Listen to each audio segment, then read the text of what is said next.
Desde que Javier Milei asumió la presidencia de Argentina, su gobierno ha venido marcado por grandes esperanzas, promesas rotundas, medidas extremas, ofensivas mediáticas y polarización. En teoría, se suponía que iba a ser un cambio radical, pero las noticias recientes de que la economía argentina está contra las cuerdas una vez más y de que Milei ha solicitado no ya al FMI o al Banco Mundial, sino directamente al Tesoro del gran subordinador, al Tesoro de Estados Unidos, un préstamo de 30.000 millones de dólares, ha tirado por tierra toda su narrativa sobre la libertad económica y sobre las capacidades regeneradoras en la economía del modelo neoliberal radical que él preconiza. El gobierno libertario, que prometió independencia y soluciones innovadoras, ha terminado agarrándose, como quien se aferra a un clavo ardiendo, a la ayuda de Washington para evitar un colapso financiero total. No solo deja en evidencia el fracaso de las recetas económicas ultraortodoxas, sino que profundiza la sumisión a intereses extranjeros y demuestra que no se ataca la verdadera raíz del problema, la usura, el sangrado constante de la riqueza argentina a manos del capital extranjero. Ese préstamo, lejos de representar una victoria política, es la confirmación de que con el modelo actual no se sale del círculo vicioso de deuda, ajuste y sufrimiento social. El país, a pesar de los discursos incendiarios, sigue aún más atrapado en los mismos mecanismos de endeudamiento que han castigado a varias generaciones de argentinos. Pero para más Inri, mientras la economía nacional atraviesa una crisis enorme y las cifras de inflación y pobreza siguen escalando, Javier Milei continúa adelante con su política espectáculo. Resulta verdaderamente grotesco e indignante que, en pleno desastre social y económico, el presidente decide aparecer sobre el escenario de un concierto, micrófono en mano, dedicándose a cantar y desatar la ovación de sus seguidores. Este gesto, que muchos de sus fans parecen celebrar, para cualquier ciudadano con un poco de sentido común, delata lo nefasto de nuestro modelo de selección de élites, la absoluta degradación del rol presidencial y el vaciamiento de la política, que se ha convertido en un reality show que busca manipular a las masas. El caso de Argentina es paradigmático porque expone descarnadamente el fracaso sin paliativos del modelo de democracia liberal. Argentina es un país hermoso, repleto de riquezas naturales y cuenta con una población entre las más educadas de toda la hispanidad. Argentina es uno de los pocos países hispanos que gestiona centrales nucleares, que cuenta con fábricas de coches y que tiene, por ejemplo, una industria aeroespacial avanzada. Sin embargo, Argentina colectivamente fracasa década tras década en conseguir un nivel de bienestar mínimo para su ciudadanía. ¿Por qué? Pues hay que decirlo ya sin rodeos, sin paliativos, con mayúsculas. El modelo actual, la democracia liberal, no funciona. Es un sistema incapaz de ofrecer alternativas reales y de evitar la polarización tóxica. Es un sistema que carece de mecanismos efectivos de control sobre quienes detentan el poder, que profundiza la subordinación, que promueve una selección de élites traidoras a los intereses nacionales, que favorece la venta del país a intereses extranjeros, que prima el desmantelamiento de las capacidades productivas propias y que, en consecuencia, inevitablemente trae la pobreza y el sufrimiento de la gente. Este sistema, lejos de favorecer una racional deliberación colectiva, omite los debates sobre los problemas verdaderamente relevantes, todo se polariza y entretiene a la ciudadanía con falsos enfrentamientos y división interna. El actual sistema político argentino alimenta la falacia de que las únicas alternativas posibles son peronistas o liberales, izquierda o derecha. La disputa política se vive como una guerra de hinchadas, ajena a las verdaderas necesidades de la gente. Mientras tanto, los grandes problemas, endeudamiento, inflación, dependencia exterior, se ocultan y se perpetúan en la sombra. Se profundiza la entrega de recursos y empresas nacionales a intereses foráneos, se sigue sangrando al pueblo argentino con ajustes y tarifazos, se posterga cualquier solución estructural. La polarización sirve como pantalla para seguir administrando la decadencia, mientras los beneficiados de siempre, los grandes grupos económicos, los fondos de inversión, los actores externos, consolidan aún más su poder y privilegios a costa de la mayoría de la ciudadanía. Hay que atreverse a decirlo con claridad.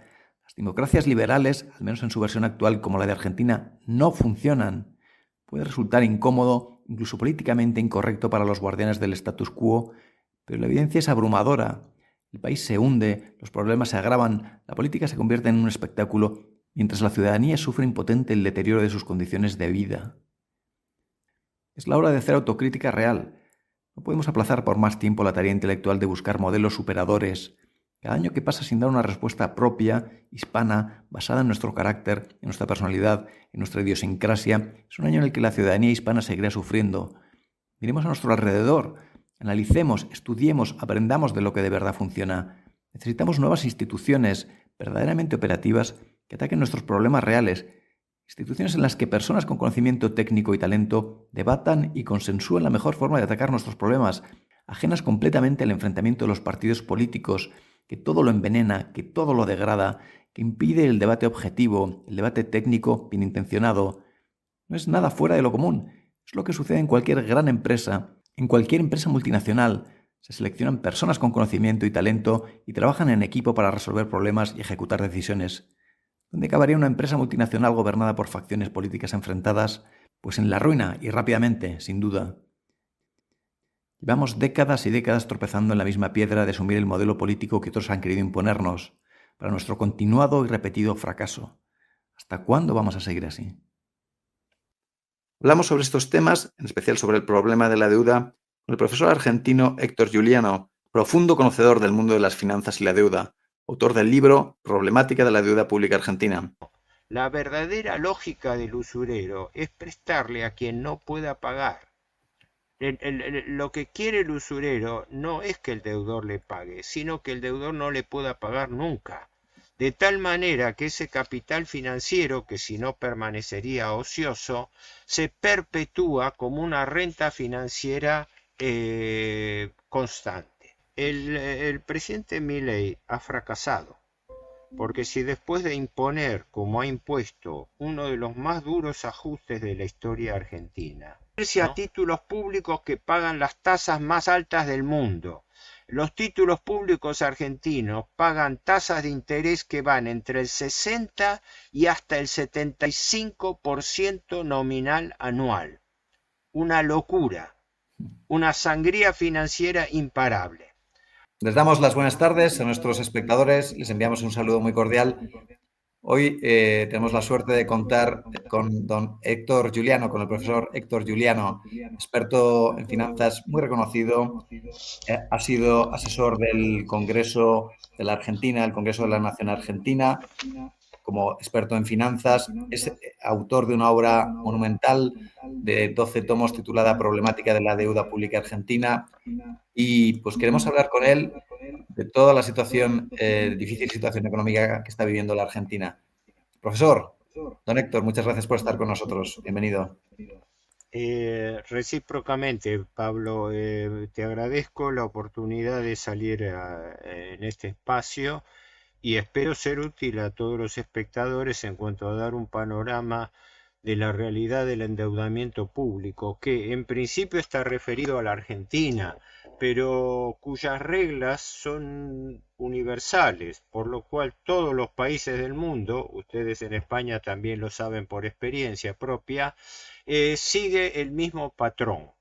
La idea de haber instaurado un endeudamiento impagable de tal manera de que el primer problema que tenemos es que estamos frente a un problema de fondo, que es la trampa del endeudamiento perpetuo.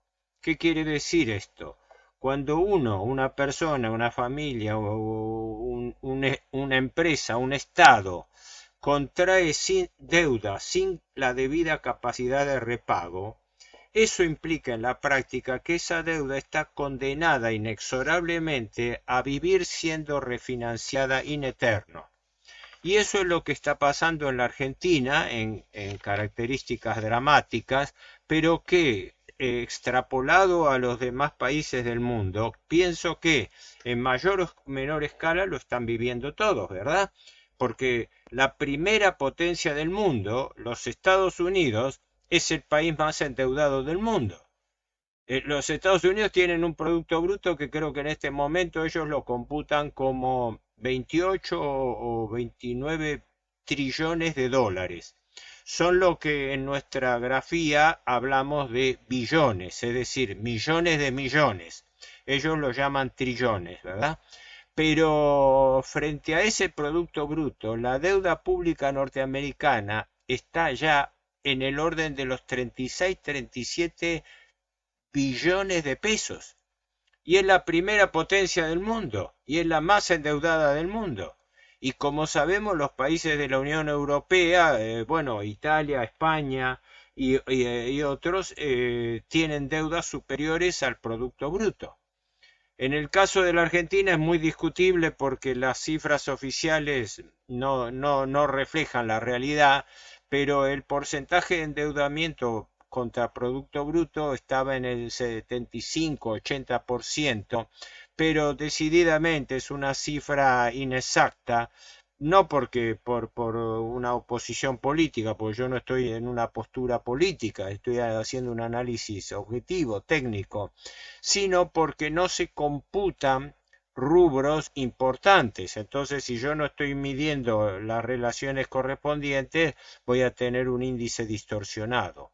Pero sí, este problema es común yo creo que a todo el mundo, y la Argentina, de la cual puedo hablar, es un caso paradigmático. Este tema es importante porque la gente no entiende no da respuesta a un problema fundamental. ¿Cuál es el tipo de problemas que nos encontramos cuando hablamos de deuda? Normalmente se cree que la deuda es una relación salvable y no es así.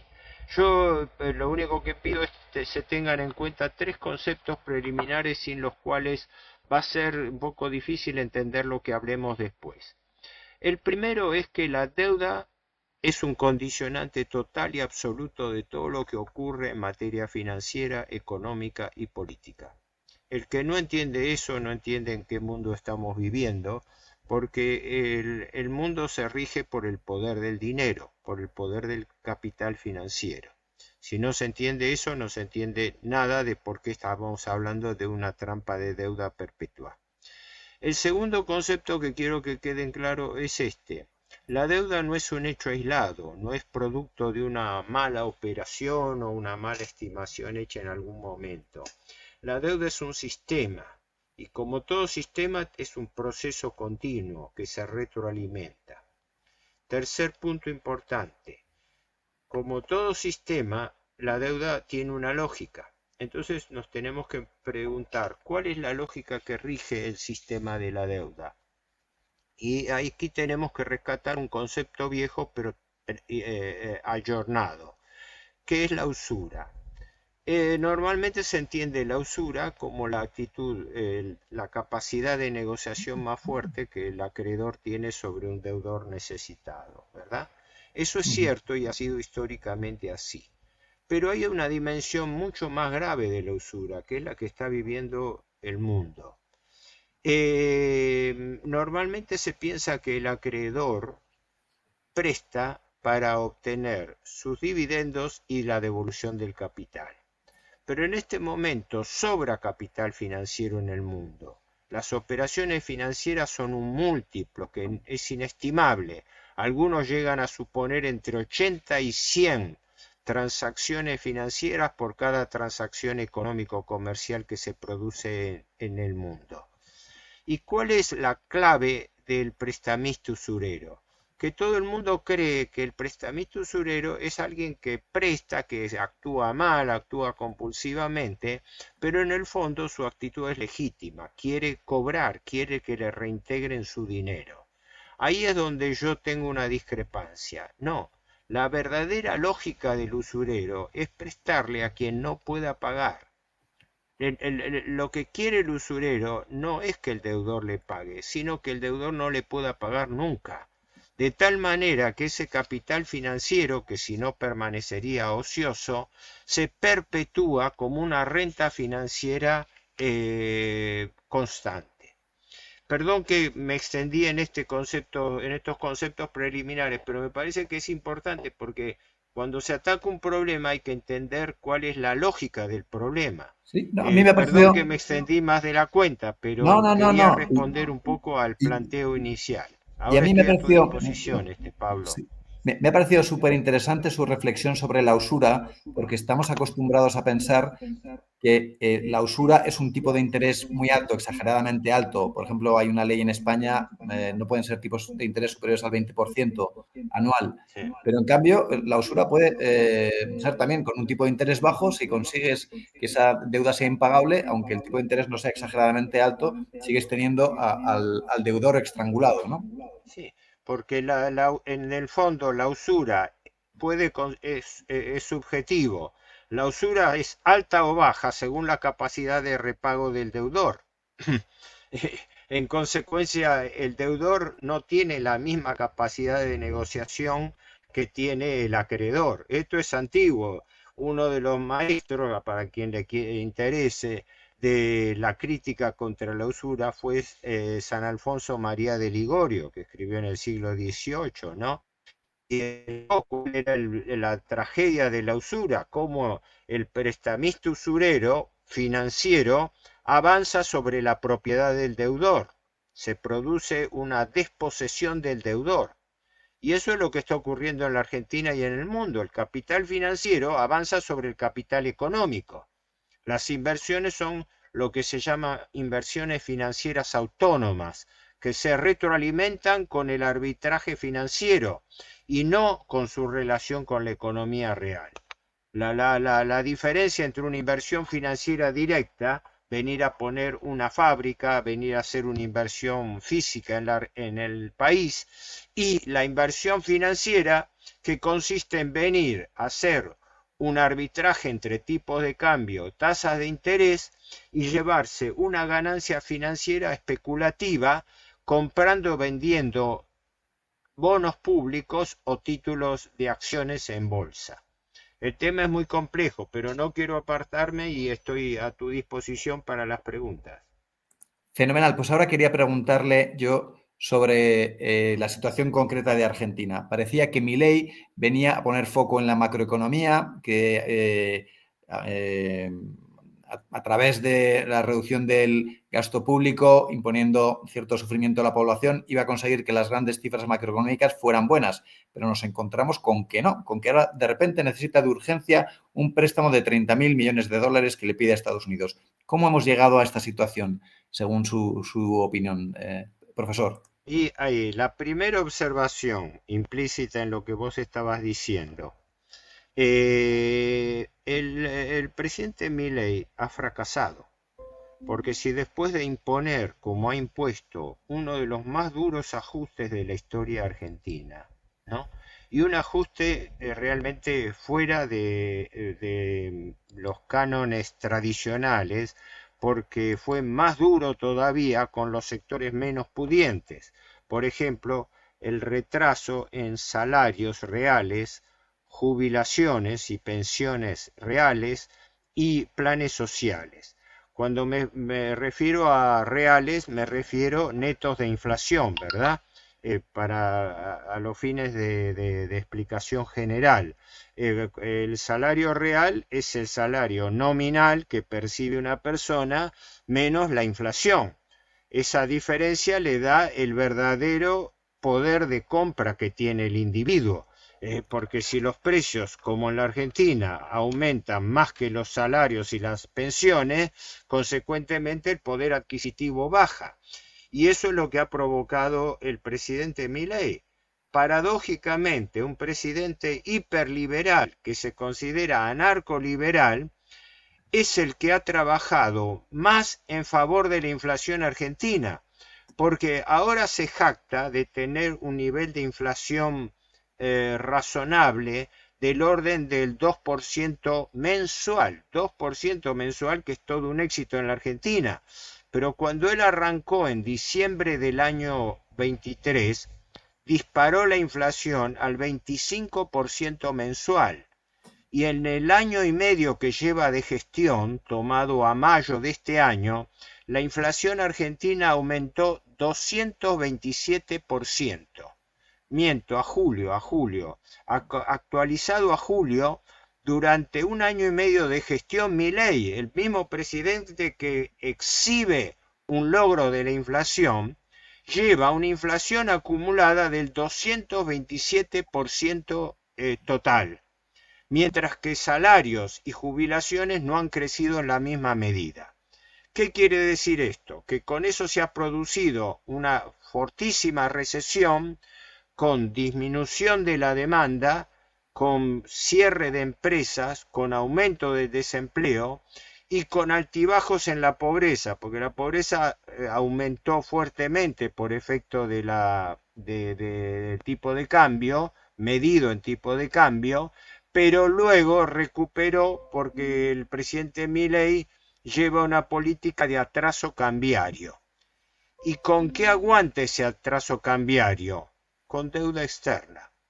O sea que hay un gran engaño cuando se dice que el país no tiene que tener déficit fiscal porque eso fuerza el endeudamiento público. No, en la experiencia, en los datos empíricos de la Argentina, el principal motivo histórico de endeudamiento de la Argentina no fue culpa del déficit fiscal, fue culpa del sostenimiento artificial de un atraso cambiario. ¿Y para qué se hace ese atraso cambiario?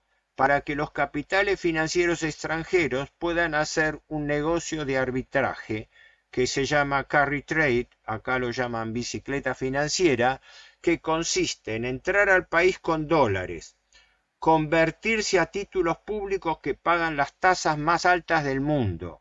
Los títulos públicos argentinos pagan tasas de interés que van entre el 60 y hasta el 75% nominal anual. Una locura, una sangría financiera imparable. Ahora, toda esta imposición que agravó el presidente Milei y que como tragedia de la deuda la tenemos en la Argentina desde hace 50 años, desde el año 1976 con el gobierno del proceso militar y la gestión del ministro Martínez Dios, todos los gobiernos que se han sucedido hasta la fecha se han lamentado de la herencia recibida en materia de deuda, pero todos la han aumentado, todos, sin excepción. Y Milei tampoco es una excepción. Cuando asume Milei, la deuda pública argentina era de 440.000 millones de dólares y ahora está en el orden de los 480.000, ¿no? Profesor, Amén de que hay denuncias fundadas de que se están omitiendo 30.000 millones de dólares de intereses que se capitalizan por anatocismo y no están registrados en las cuentas públicas. Lo cual quiere decir que la deuda pública sigue subiendo a pesar del discurso. Yo no sé si me fui lejos de tu pregunta, pero no, esto sí, era para justo, fundamentar por qué digo que el presidente Milei ha fracasado, porque si no, después de vender un discurso triunfalista durante un año y pico, diciendo que en la Argentina se hizo algo así como un milagro económico, resulta que el mismo presidente tiene que ir a humillarse a pedir un salvataje de emergencia a los Estados Unidos. Algo no cierra, ¿verdad? algo Sí. no cierra, totalmente de acuerdo. Y sobre eso le quería preguntar, porque Milei, recuerdo aquella frase famosa en la que decía que prefería cortarse un brazo a aumentar la deuda. Ya nos acaba de comentar usted que la ha aumentado.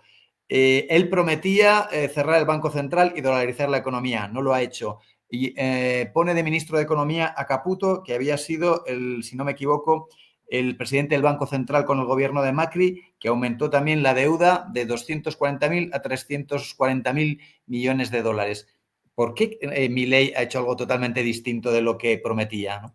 Te aclaro, Caputo, Luis Caputo, que ahora es ministro de Economía, era ministro de Finanzas y luego fue presidente del Banco Central bajo el gobierno liberal del presidente Macri. Y en junio del año 2018 recibió un préstamo de salvataje porque en realidad a Milei hoy le está pasando lo mismo que al presidente Macri que lo precedió como presidente liberal. Durante 2 años la gestión fue viento en popa. Estamos bien, hemos controlado la inflación, hemos estabilizado las cuentas públicas, etcétera, etcétera, etcétera. Sí, en mayo del año 2018 el presidente Macri se presenta ante la televisión argentina y en un discurso de 3 minutos dice: estamos en emergencia, necesitamos pedir un salvataje de 57.000 millones de dólares al Fondo Monetario Internacional. Si no era por el salvataje del Fondo Monetario Internacional, la Argentina, con Macri liberal, no populista, no kirchnerista, nada, Macri tendría que haber caído en default. Fue salvado con un préstamo extraordinario que en ese momento le dio el Fondo Monetario Internacional bajo el apoyo del entonces presidente Trump. Trump está salvando a Milei como lo salvó a Macri, dándole un préstamo de emergencia, pero un préstamo de emergencia es lo mismo que darle una ayuda financiera a un deudor sobreendeudado, sin capacidad de repago, y a quien lo único que se le hace es retroalimentarle la deuda. ¿Para qué? Para que no interrumpa los pagos a los acreedores. Por eso yo siempre digo que la clave, esto es importante, para mí es importantísimo recordarlo, la clave es que el Fondo Monetario y su influencia en Wall Street, que maneja los organismos financieros internacionales, la clave es que el Fondo Monetario y estos organismos no prestan para ayudar a los países, prestan para ayudar a los acreedores de los países, para que los acreedores de los países no vean interrumpido su flujo de pago. ¿Me explico? Le prestan a la Argentina no para que la Argentina lo utilice para algún proyecto útil, sino para que la Argentina con ese dinero prestado no le interrumpa el pago de servicios de la deuda a los acreedores financieros de Wall Street. Esa es la lógica que normalmente no se entiende. ¿Me explico? Sí, Es importante. Sí. es- está muy claro y al final se trata de mantener a la Argentina viva para poder seguir sangrándola. Y en ese sentido, quería preguntarle, eh, porque, ¿qué es lo que no ha funcionado bien según los planes de Milei para que de repente haya que pedir este salvataje, como dice usted, de urgencia? Es que, porque Milei ha recortado el gasto social y estaba priorizando las grandes cifras macroeconómicas. ¿Qué ha sucedido? Que no ha venido la inversión extranjera que se preveía, que los ingresos por impuestos son menores de los previstos, la economía no está creciendo como se preveía. ¿Cuál es la explicación financiera o macroeconómica de que se necesite de repente de urgencia este préstamo? A ver, es un poco difícil de resumir, pero trato de resumirlo con los datos oficiales, porque dejo constancia de que mis datos son los datos públicos, más allá de las reservas que se merezcan. Pero un dato que habla por sí solo. En la Argentina, midiendo billones de pesos, porque tenemos billones de pesos, la relación de cambio en la Argentina en este momento está en unos 1.400 y pico de pesos por cada dólar, ¿no? Y lo medimos en dólares, pero en la relación con euro ustedes tienen 1.2, ¿verdad? De Sí. un euro equivale a 1.2 dólares. Bueno, nosotros un dólar son 1.438, más de 1.400 pesos. Digamos, si uno quiere tomar para tener una relación de valor, si uno quiere tomar un café con dos medialunas o croissant, como dicen a veces, sale unos $5, 5.000 pesos, ¿no? O sea, sale más o menos $4. ¿Por qué? Porque el gobierno ha atrasado el tipo de cambio artificialmente para poder pagar servicios de la deuda.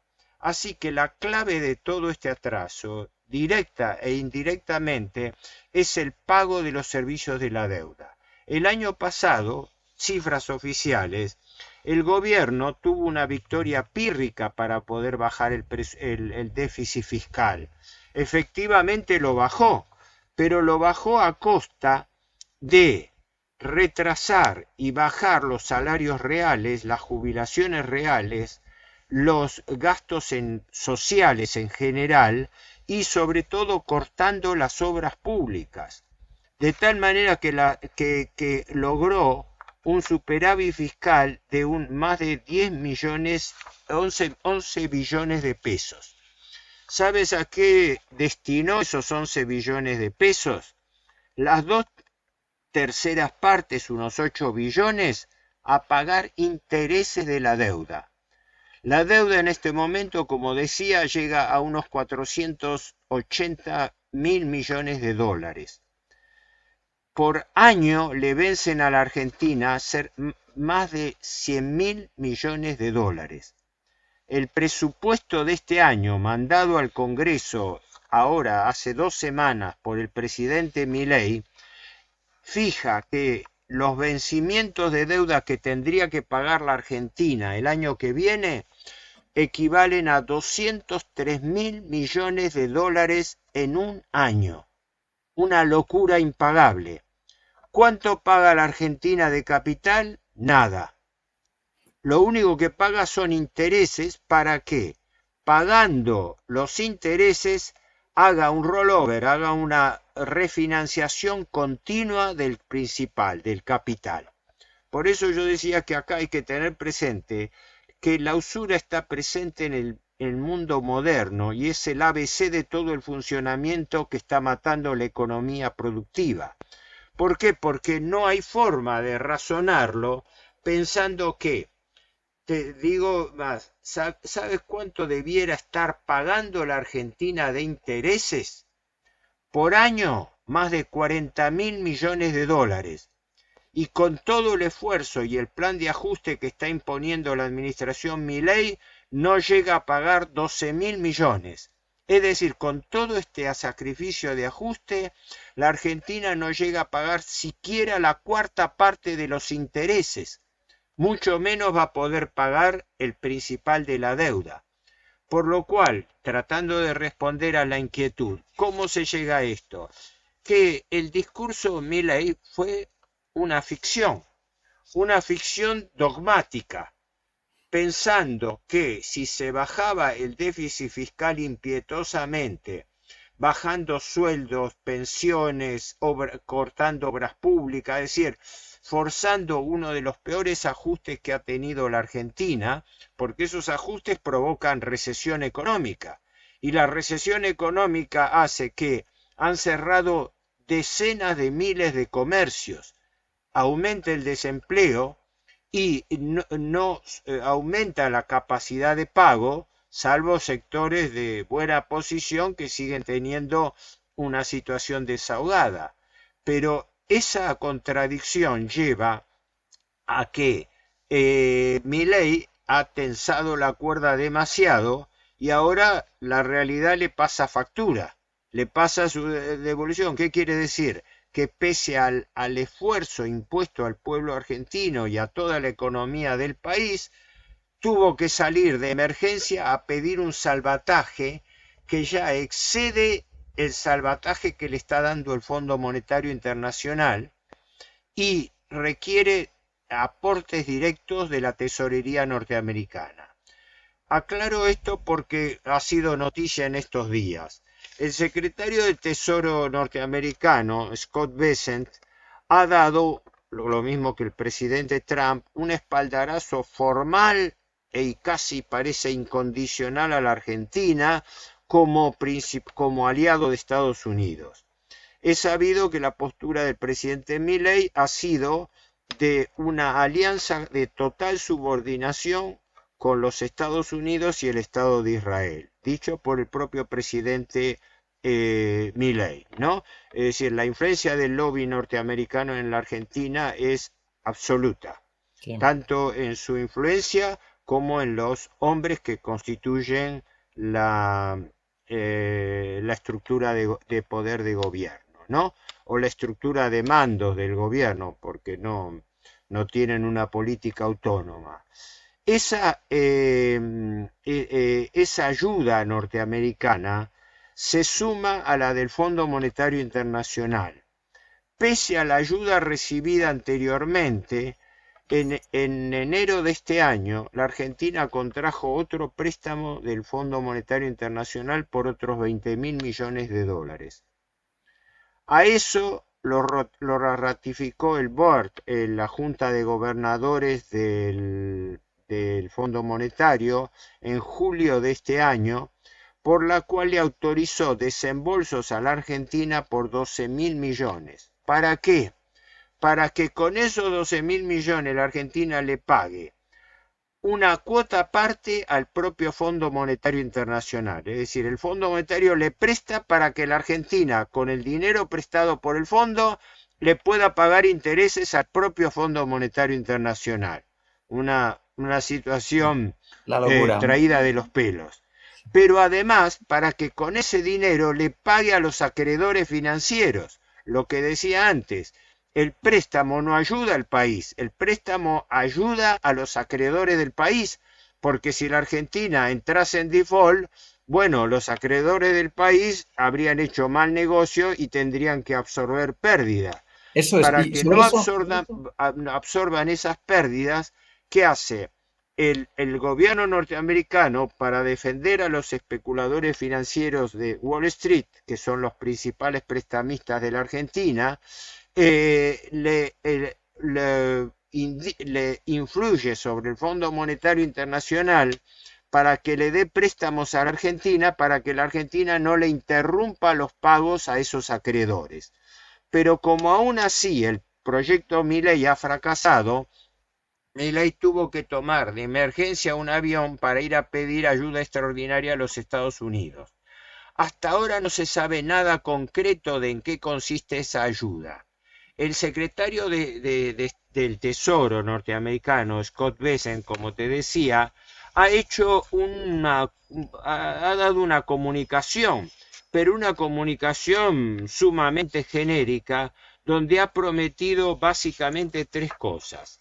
Primero, que la tesorería podría activar un crédito de emergencia que tiene el Tesoro norteamericano para suplir estos casos. Hay algunos antecedentes excepcionales, como fue la ayuda que el gobierno norteamericano dio en el año 1995 a México, cuando fue la crisis del tequila. Es decir, una línea de préstamos extraordinaria con el cual el gobierno norteamericano sostiene de emergencia a un país antes que caiga en default.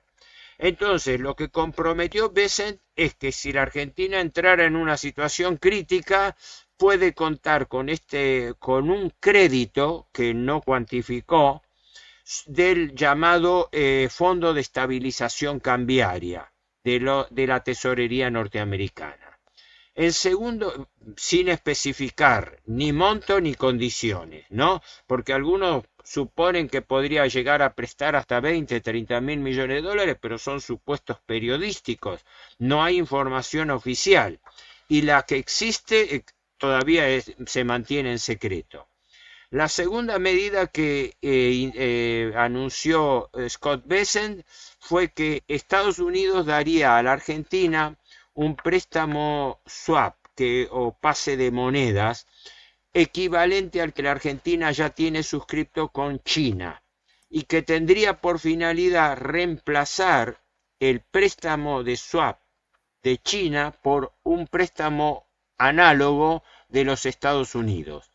Por las dudas aclaro, el swap es un pase de monedas que es en realidad una operación para trueque comercial, para que dos países puedan comerciar en su propia moneda sin necesidad de recurrir al mercado internacional a comprar dólares. Entonces, de esa manera, con un pase de monedas, los países pueden comerciar entre sí.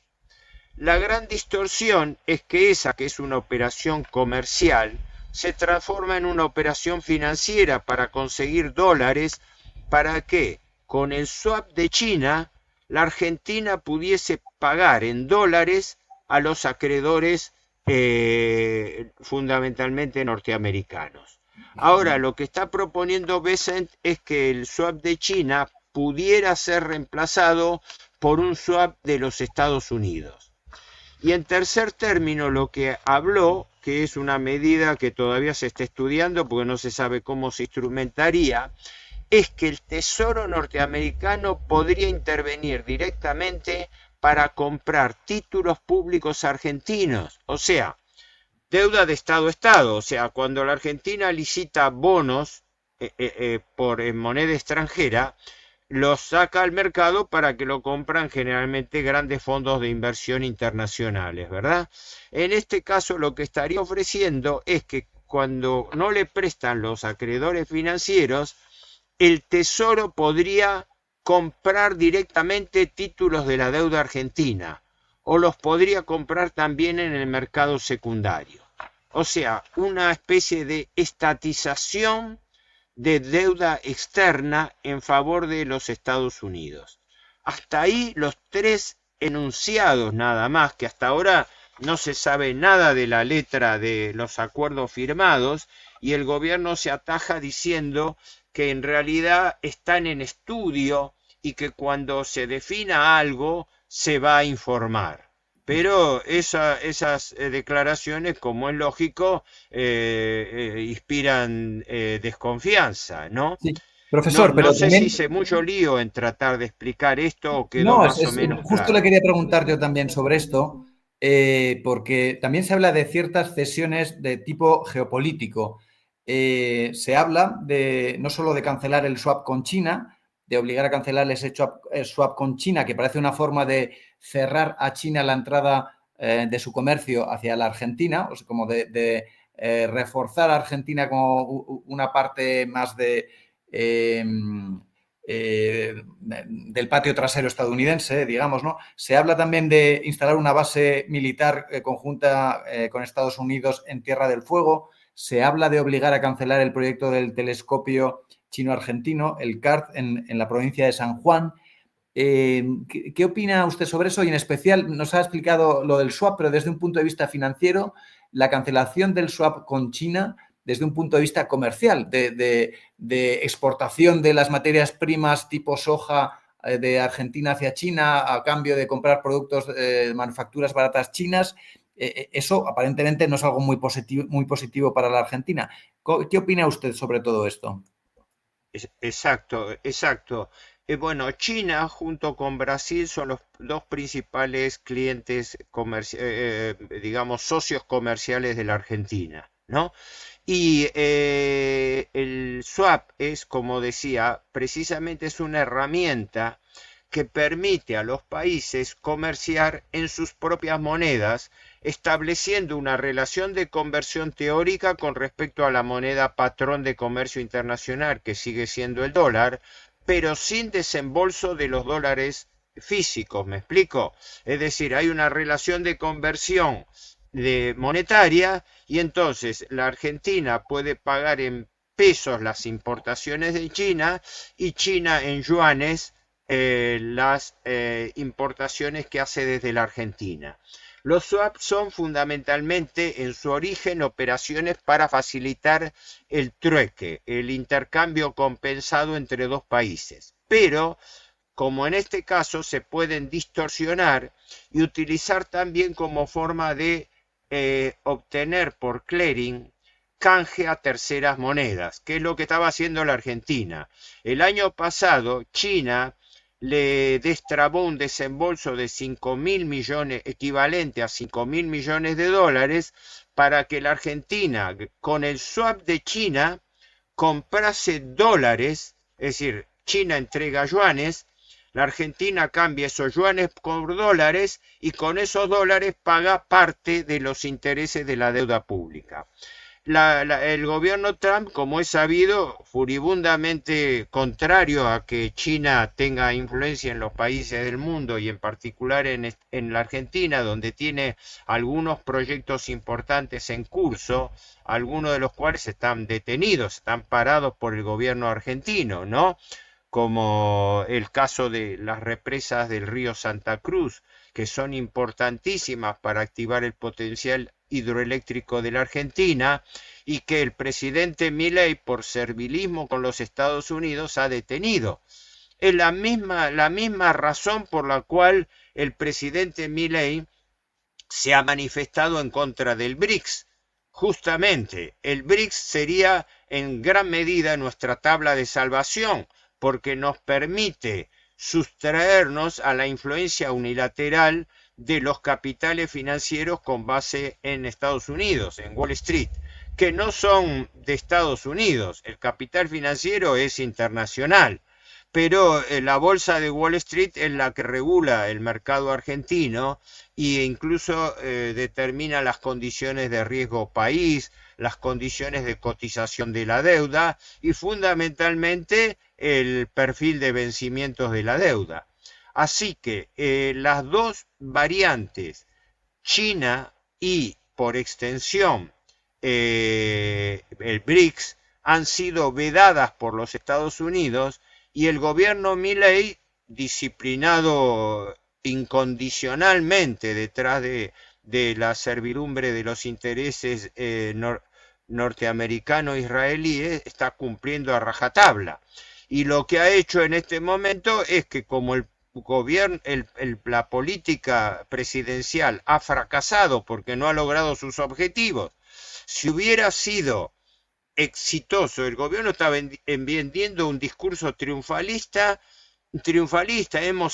hemos derrotado exitosamente a la inflación. Sí, derrotaron la inflación después de haberla subido 227%. Esto es como decir, sí, perfecto, yo tengo un nivel de inflación de nivel 100. Lo duplico y después que lo dupliqué lo estabilizo.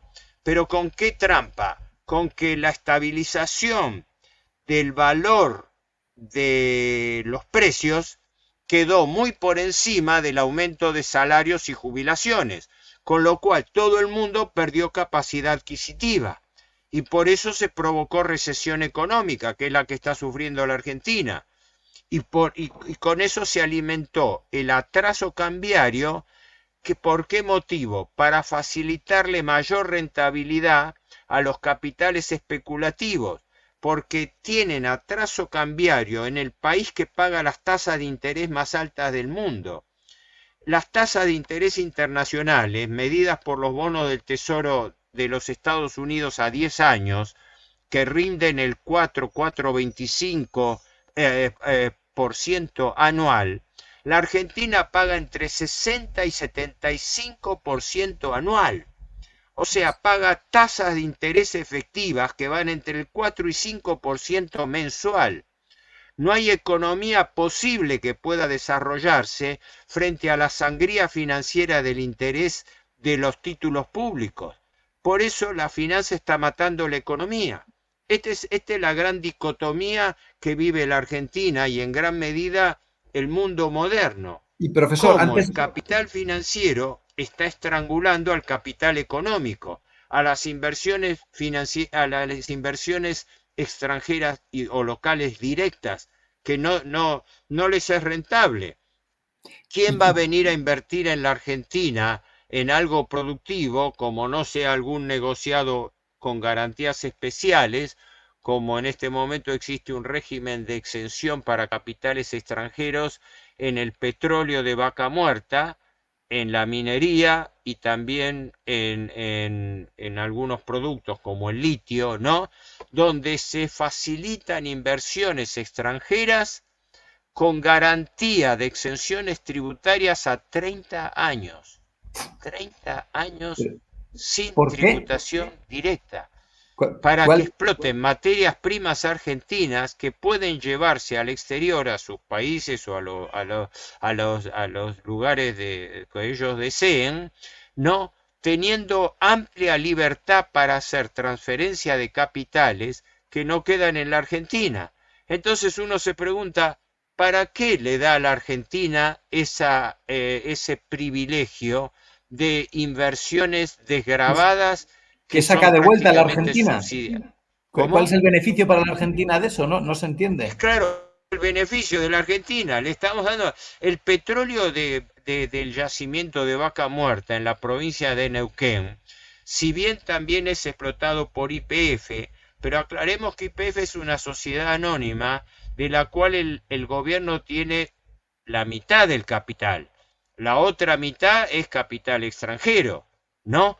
Que no está bien aclarado qué es, pero por ejemplo ha trascendido que el fondo BlackRock, el más importante del mundo, considerado en Wall Street, el fondo BlackRock detenta un 6, un 7% del capital de YPF.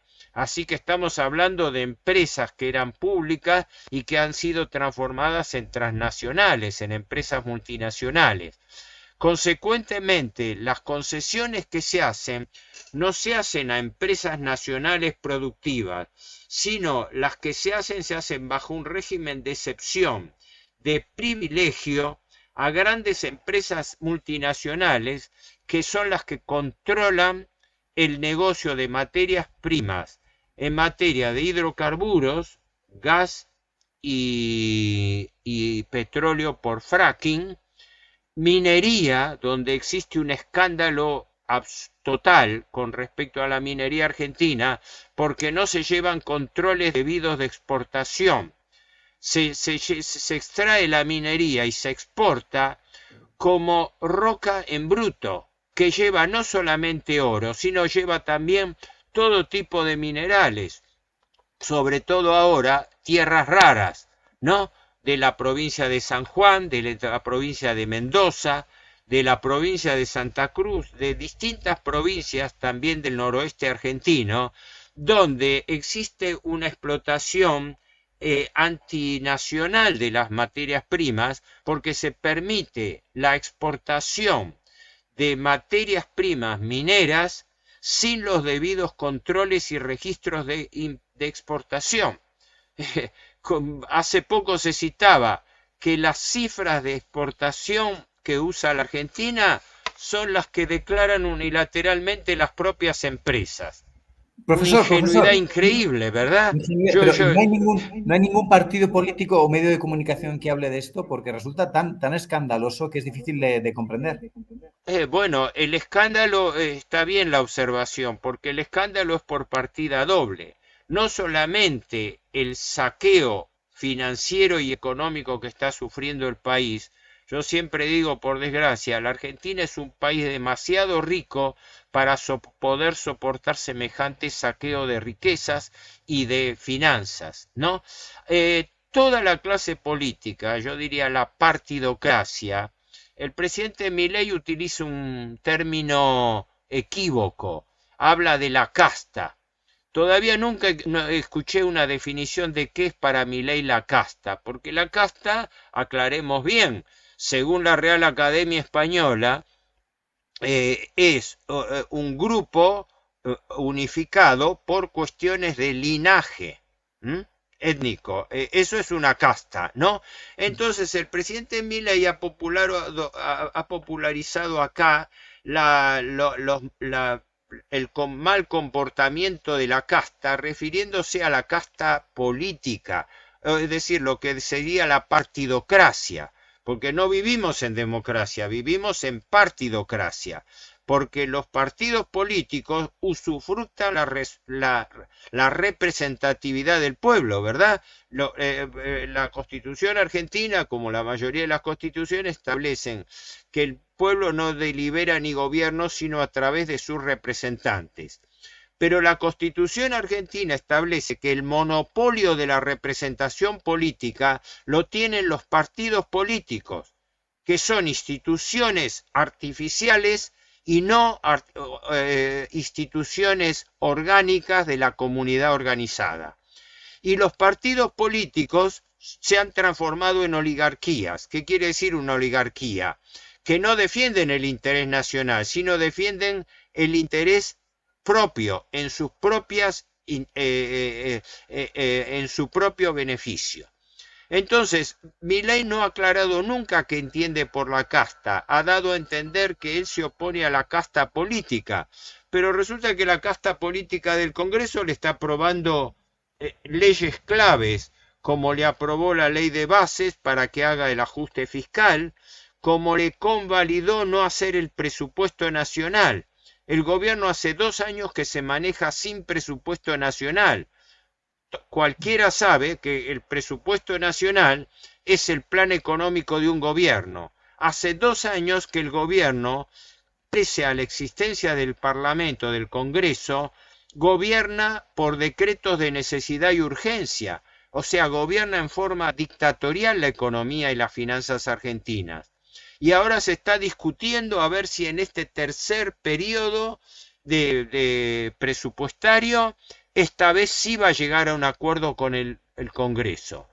Un acuerdo que se lo exige, entre paréntesis, se lo exige el Fondo Monetario. ¿Por qué? Porque el gobierno ahora, el 26 de octubre, tiene elecciones parlamentarias de medio término. Y todo el mundo dice, pero tanto escándalo por unas elecciones de medio término de la Argentina, que es un país presidencialista donde el gobierno se maneja por decretos de necesidad de urgencia que reemplazan leyes, etcétera. No, hay una explicación más angustiosa para el gobierno. El gobierno comprometió reformas estructurales con el Fondo Monetario Internacional y con cronograma de cumplimiento.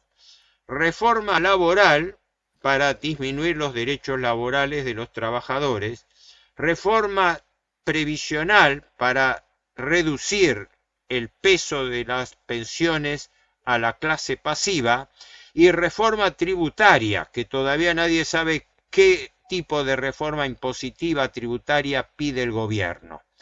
Pero en las tres reformas estructurales que pactó con cronograma de trabajo, con hoja de ruta, en diciembre tiene que presentar la laboral, en diciembre del año 27 la previsional y antes del fin de mandato la reforma impositiva. Esas tres leyes de reforma estructural la tiene que sacar por ley del Congreso. Entonces la angustia del gobierno es que si no consigue la mayoría parlamentaria en estas elecciones del 26 de octubre, se le va a poner muy difícil poder cumplir con el acuerdo con el Fondo Monetario y consecuentemente entraría en un default forzoso. Por eso es que fue a buscar el salvavidas de emergencia, como hizo Macri para salvar su gobierno. Este gobierno fue a buscar el salvavidas de emergencia a los Estados Unidos para salvar no solamente su gobierno, sino el compromiso con el Fondo Monetario Internacional. Es una situación muy delicada, muy compleja para el gobierno. Es una situación gravísima que el gobierno, como todos los gobiernos, trata de minimizar, como es lógico. Y justo no sé si a tu pregunta en Sí, parte. sí, sí, y quería profundizar un poquito y hacerle ya dos preguntas ya finales, que tampoco queremos robarle mucho más tiempo, don Héctor. Y Sí. en concreto, me gustaría preguntarle, ¿qué sucedería si hay default? ¿Qué consecuencias tendría eso sobre el gobierno y sobre todo sobre el pueblo argentino?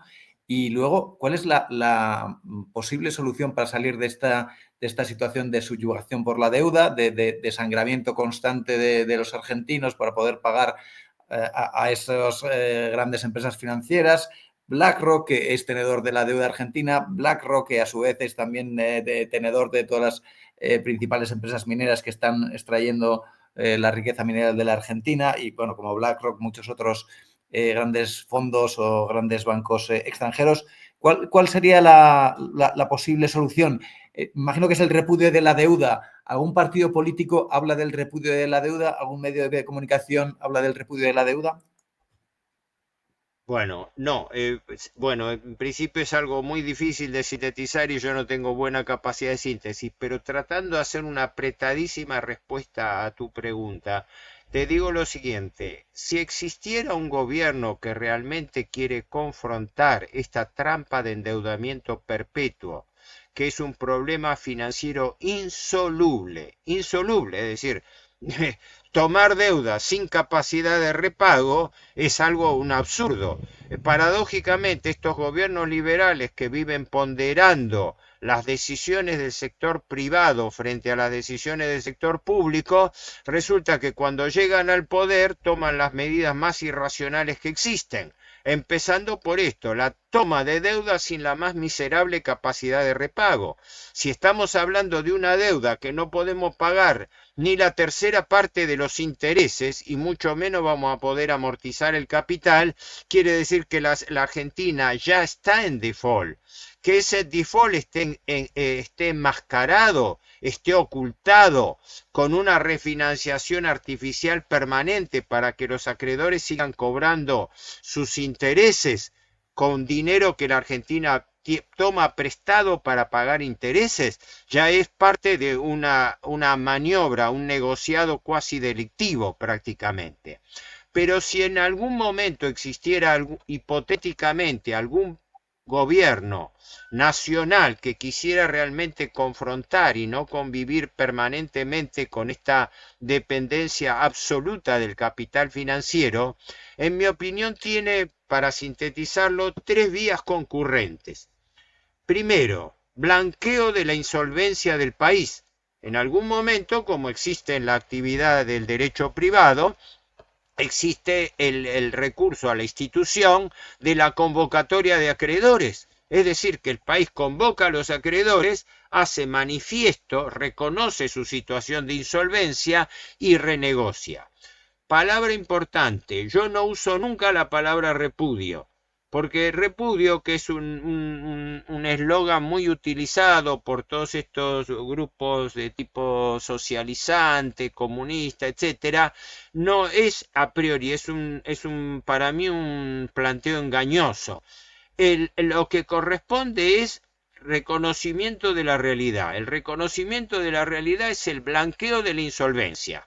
Señor, yo no puedo pagar ni siquiera los intereses, en consecuencia la primera medida es suspender los pagos e inmediatamente habilitar negociaciones con los acreedores para llegar por aproximaciones sucesivas a una fórmula que permita pagar con crecimiento. La única alternativa que existe acá y que ha existido en la historia. Si alguien quiere pagar una deuda, tiene que hacer un plan con los acreedores que sobre esa deuda establece un plan de pagos en función de su crecimiento económico. Para poner un ejemplo, el Acuerdo de Londres de 1953 sobre la deuda alemana de posguerra, la deuda que era fundamentalmente en ese caso era del Plan Marshall y otros préstamos dados a Alemania, se hizo sobre una ecuación de ese tipo y fue tomada como modelo, diciendo: todo país que refinancie una deuda tiene que hacerlo permitiendo un crecimiento económico del país que permita generar divisas para poder pagar la deuda. Esa es la lógica. Primer punto, blanqueo de la insolvencia. No repudio a priori, porque el repudio es una declaración política. Esto en cambio es un reconocimiento fáctico. No implica una impugnación a priori. Ahora, el segundo punto es tan importante como el primero. Apenas producida la suspensión de pagos, tiene que hacerse una auditoría integral de las acreencias, como corresponde en todo estado concursal. Saber a quién se debe, qué se le debe y por qué se le debe. Una cosa increíble. El país debe 480.000 millones de dólares y no sabemos a quién se debe, porque la deuda es secreta y los gobiernos mantienen en secreto la identidad de los acreedores. Bueno, ya eso es algo los gobiernos son realmente compinches. irregular. El gobierno totalmente... está colocando licitaciones públicas por un promedio de 8 a 9 y a 10 billones de pesos por quincena y no informa con quiénes coloca esos bonos. ¿Por qué no los coloca? Porque los mantiene en secreto de común acuerdo con los acreedores con quienes arregla esa colocación, que es una licitación pública. Tendría que hacerse un censo de acreedores. Entonces ahí vamos a saber cuánto de esa deuda es regular y legítima y cuánto no. Y en tercer término, debiera determinarse la responsabilidad de los funcionarios superiores intervinientes, porque son funcionarios que están firmando deuda que no tienen la más mínima capacidad de repago. Entonces, resumo: insolvencia, ilegitimidad y responsabilidades.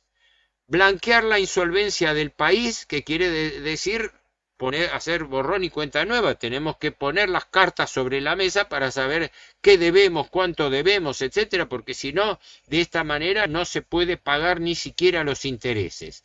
Segundo, debe investigarse la deuda a través de una auditoría integral para determinar cuánto de esa deuda es irregular, contraída incluso con fondos ligados a los funcionarios públicos que a su vez están ligados a esos fondos. Tenemos el elenco de todo el Ministerio de Economía que proviene de exfuncionarios de la banca Morgan. Entonces, bueno, caramba, ¿a quién, el interés de quién defienden esos funcionarios? El ministro de Economía Caputo, el viceministro de Economía chileno Daza, el presidente del Banco Central Bausili, el vicepresidente del Banco Central Werning. Los cuatro son exfuncionarios de la banca Morgan y algunos hasta hace poco. ¿Vamos a creer ingenuamente que esos funcionarios vinieron aquí a hacer una labor patriótica cuando se están endeudando con la banca Morgan? Parece una burla, ¿verdad? Entonces, blanqueo de la insolvencia, auditoría de la deuda y determinación de responsables, porque no puede ser que existan irregularidades y delitos económicos financieros y no existen culpables. Es necesario investigar la deuda, pero esas tres cosas en la Argentina están prohibidas. No se puede ni blanquear la insolvencia, ni auditarla, ni hacer censo de acreedores porque es secreta, ni mucho menos responsabilizar a los funcionarios.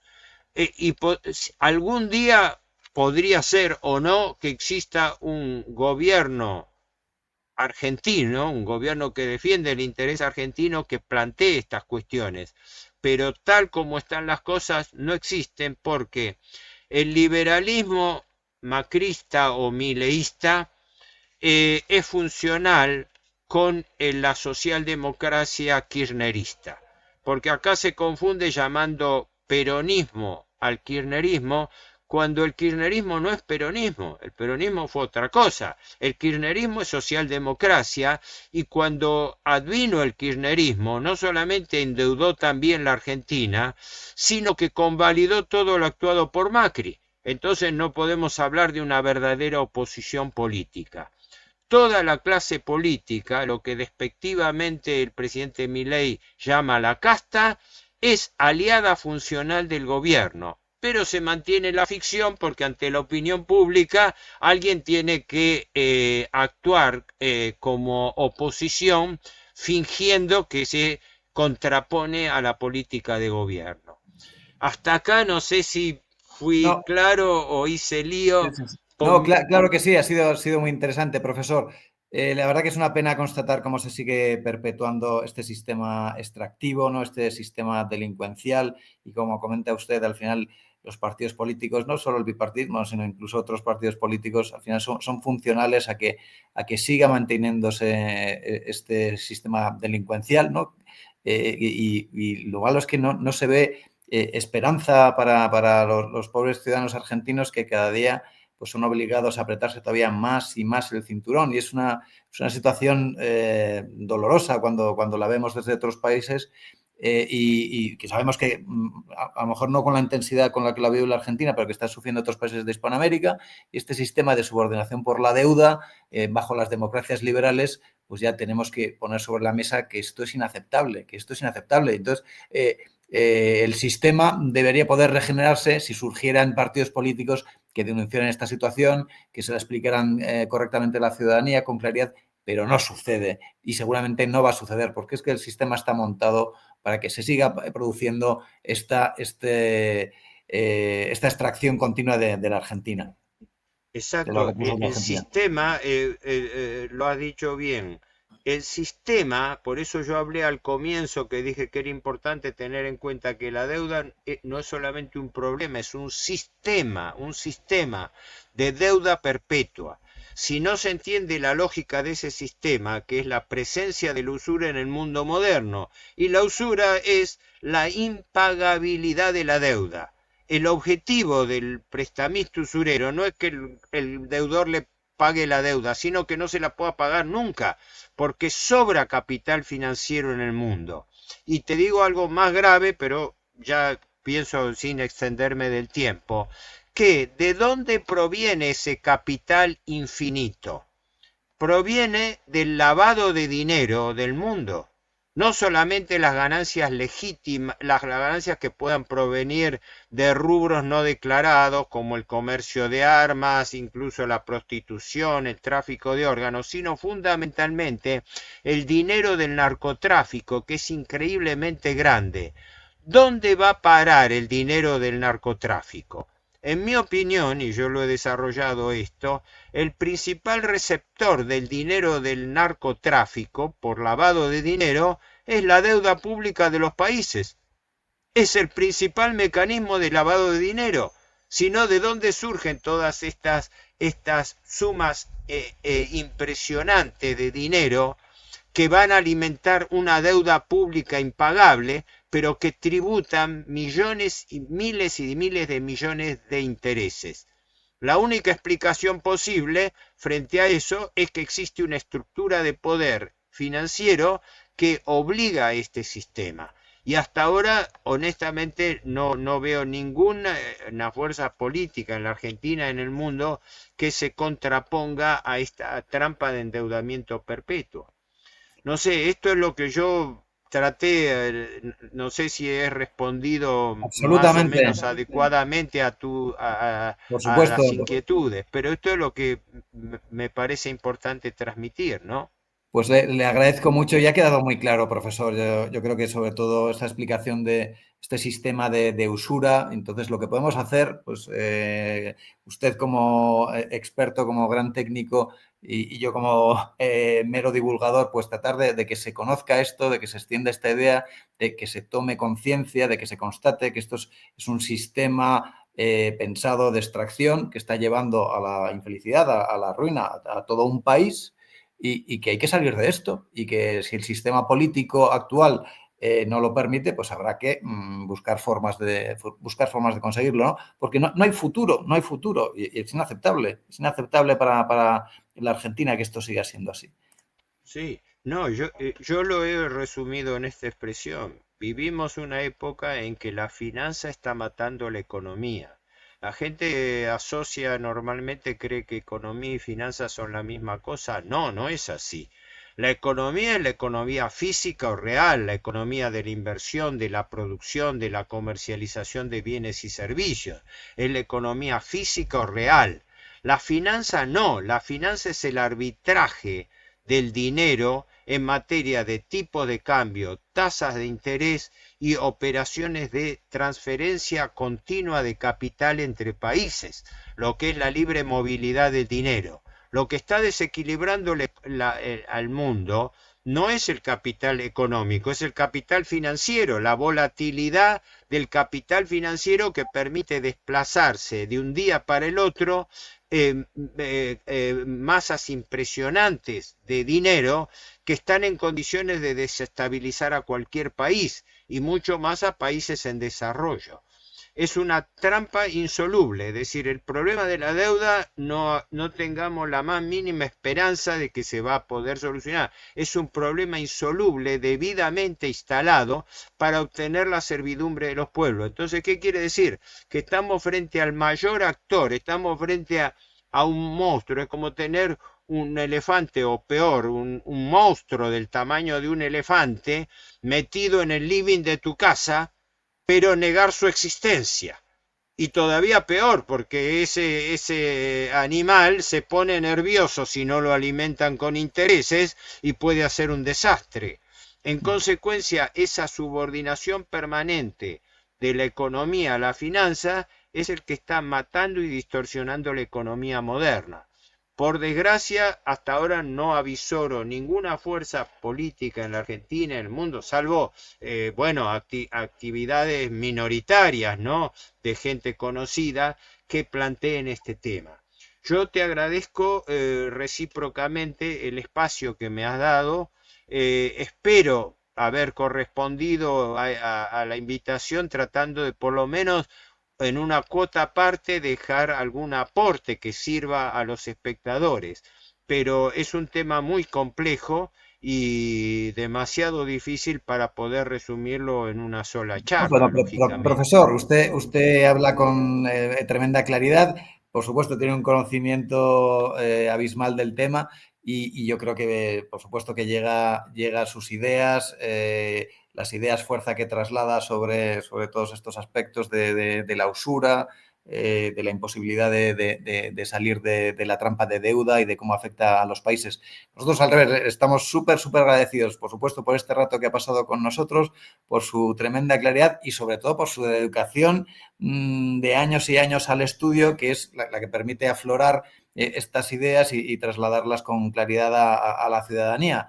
En este caso, pues ciudadanía, mucha de ella española, hispanoamericana, seguro que también habrá argentinos y pues animamos a todos a que difundan esta charla y sobre todo que difundan esta idea, ¿no? Es inaceptable que dejemos que nuestros países hayan caído en la trampa de deuda y que no sea una prioridad nacional salir de ella.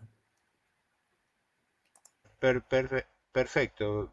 Nuevamente, mi agradecimiento. Cuando tengas copia de esta grabación, por favor, facilítamela porque yo también trato de difundirla y es una difusión recíproca, no solamente de lo que digo yo, sino también de tu espacio, que es importante que la gente conozca, ¿no? Porque es por lo menos lo único que podemos hacer, es esta prédica realmente contestataria del sistema, porque el gran engaño es la pseudo contestación, ¿verdad? Los pseudos que son distractivos. Este, en cambio, el problema de la deuda, fíjate que no lo toca nadie. No digo que yo soy una autoridad en la materia, porque yo soy un estudioso. Yo lo que debo es a mi estudio, no es que soy un sabio predestinado. Es producto de las cosas que estudio, que sigo, que investigo. Pero es una forma minoritaria. Así que esta tarea de difusión, por lo menos, es lo único que podemos hacer en lo inmediato. Nuevamente mi agradecimiento recíproco por el espacio y desde ya nos mantenemos en contacto en cualquier momento. Claro que sí. ¿Mm? El agradecimiento es nuestro, de verdad, y sobre todo por Bueno, su dedicación y su labor al estudio de las finanzas argentinas. Y siempre a su disposición, don Héctor. Un placer. bueno, igualmente, saludos a vos y a los espectadores. Gracias, suerte.